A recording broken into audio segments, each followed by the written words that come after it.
Hello, I'm Liz Pemberton, and I spent 16 years as a nursery manager in Edgbaston, Birmingham. The demographic of the children and families in my setting were predominantly people of the global majority. My many years working with children and families as a nursery manager and now as an independent early years anti-racist consultant has deepened my understanding of why anti-racism work should focus on adults who educate and care for children under 5. To help early years educators take an active approach to anti-racism, I devised the 4 E's of anti-racist practice: embrace, embed, ensure and extend. Early years educators. Embrace all children's racial, cultural and religious or non-religious backgrounds, especially when they differ from your own. Consider how children and families feel walking into your setting. How do you engage with black dads compared to white moms?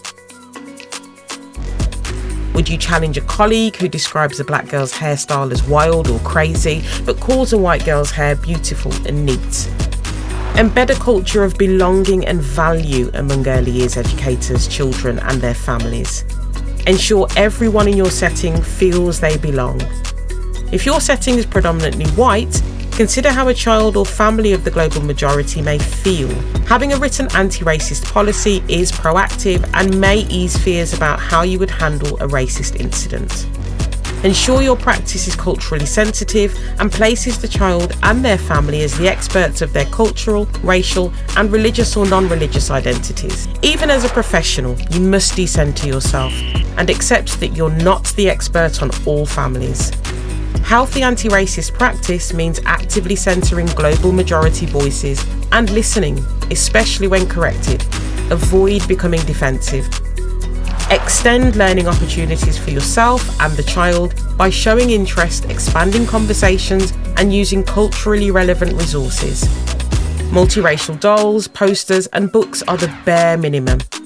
Consider how you interact with your resources. Ensure all ethnicities of dolls are played with and discuss different eating practices. And validate all cultural ways of eating.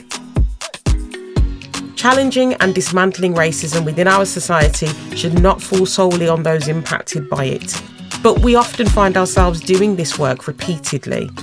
To see change, we must recognise that racism is a well-oiled machine.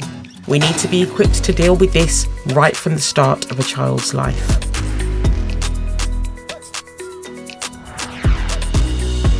Global majority.